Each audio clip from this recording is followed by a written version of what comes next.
Hai guys, kita nak pergi Padang, Indonesia family trip.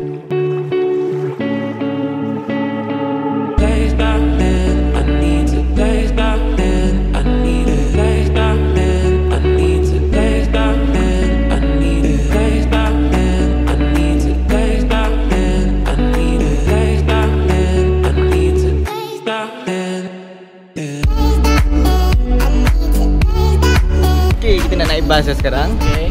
Going to Bukit Tinggi.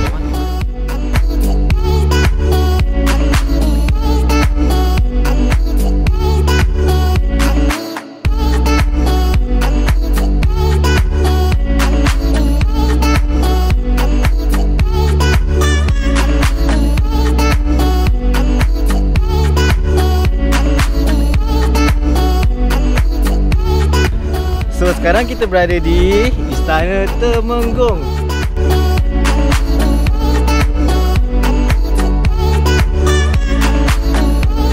Hai, hari kedua kita dekat Padang, Indonesia. So sekarang pukul 7.30 pagi.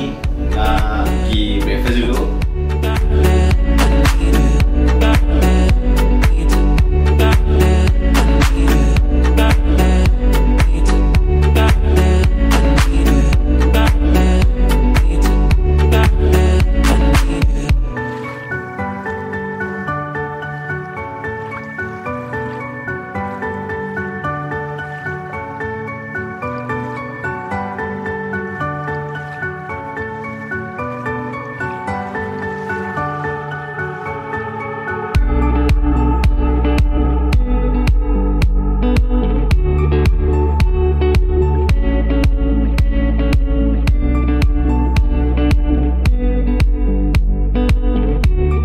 Sekarang kita berada di tengah-tengah bandar Kota Tinggi. Dan belakang saya ni saya monumen yang sini panggil Jam Gadang. Jam Gadang ni bermaksudnya jam besar.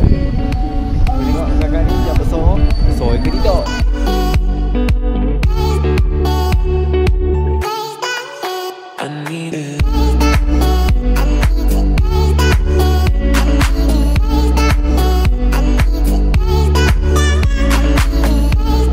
Hari ni hari ketiga di Bukit Tinggi, Indonesia. So, now kita nak naik atas.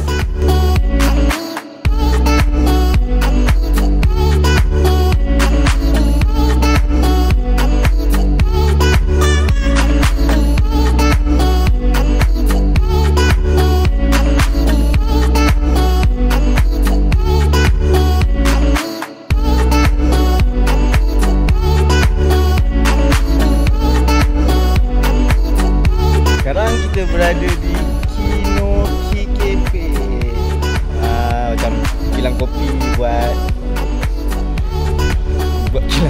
kopi ya kan. Kat kilang kopi, tapi kopi dia bukan berdasarkan biji. Kopi dia berdasarkan daun kopi, macam daun ketum macam tu.